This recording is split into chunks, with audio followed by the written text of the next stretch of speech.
Hey y'all, today I have got 3 yummy cottage cheese desserts for y'all. Now, I wasn't real sure about all this cottage cheese stuff that's going around, so I said, you know what?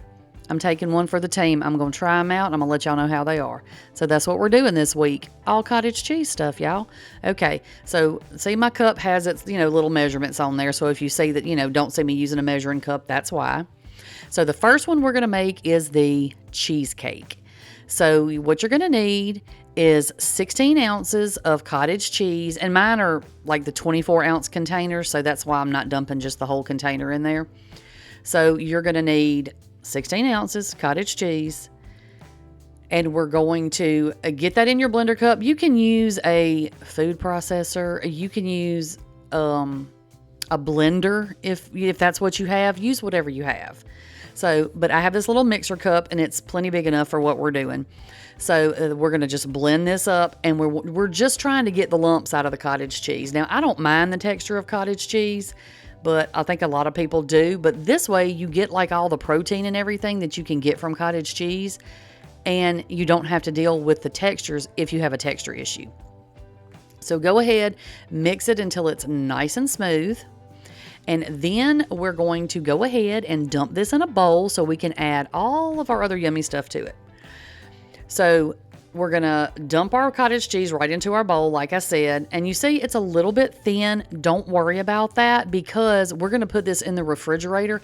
Any of these cottage cheese recipes that I'm making, I'll tell you if it's any different, but the majority of them, you put them in the refrigerator after you make them and they will thicken up. And so don't worry if it looks like it's a little bit runny, okay? Plus, we're going to add pudding mix to this one, and that's going to make it thicken up anyway. So then you're going to add a half of a cup of milk right into your cottage cheese, and then we're going to take 1 box, and that's the small box, not the real big one, of cheesecake flavored pudding mix. Now, I've got the sugar-free.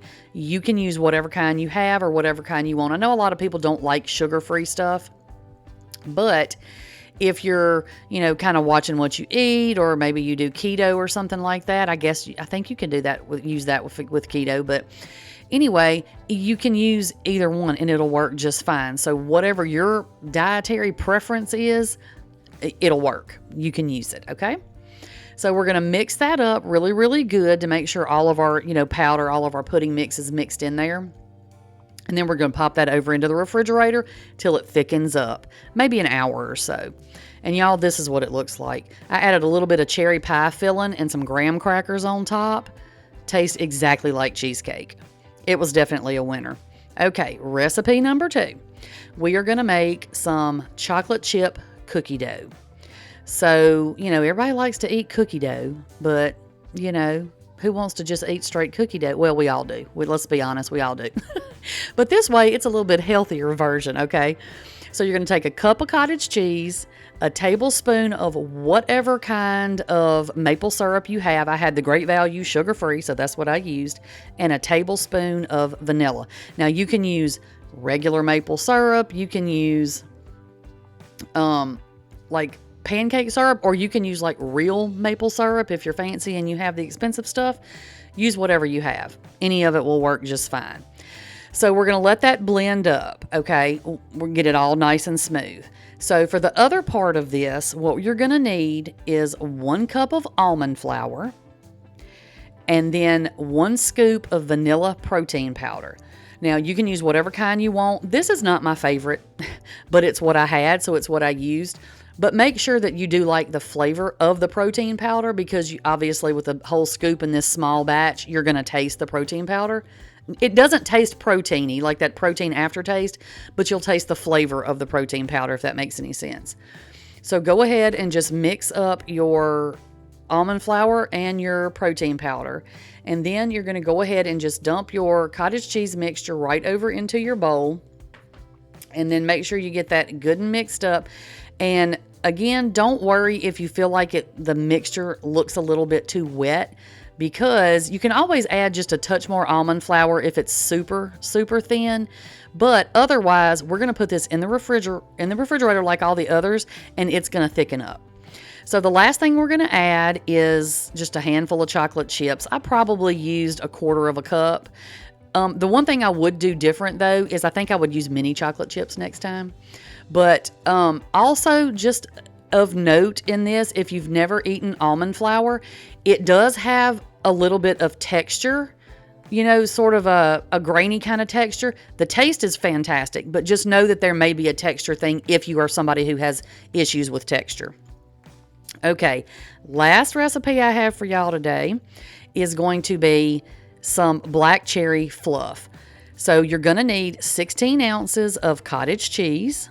And, like I said, these are 24 ounce containers, so I used the rest of what I had.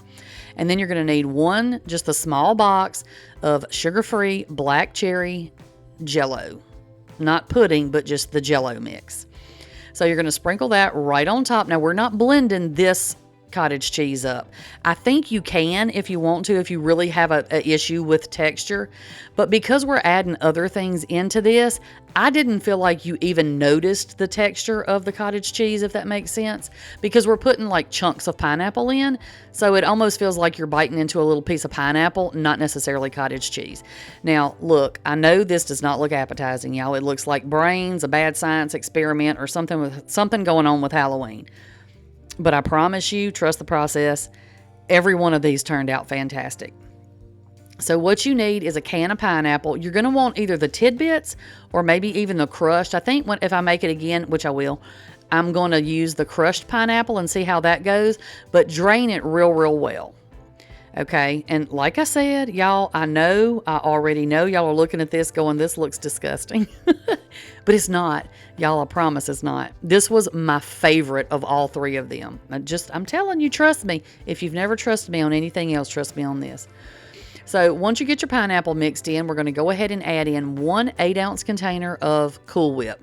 Now, I was going to try to get sugar-free to keep everything kind of sugar-free in this, but they didn't have any. So I just used regulars, but that was fine.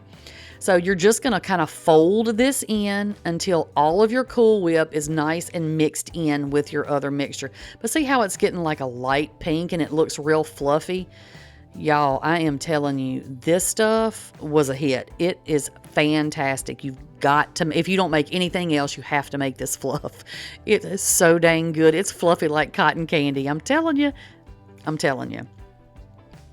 But y'all, that's it. I am so excited because I love when I find recipes and they turn out as good as I hope they're going to. Because, I don't always try super new recipes. But, I wanted to do this for y'all. So I tried these out. All three of these are winners. So make sure that you try them. And let me know if you try any of these. Or if you've tried any, let me know down in the comments what you think. But that is all I've got for y'all today. I will pop y'all another video over here. And I'll catch y'all on the next one. Bye, y'all.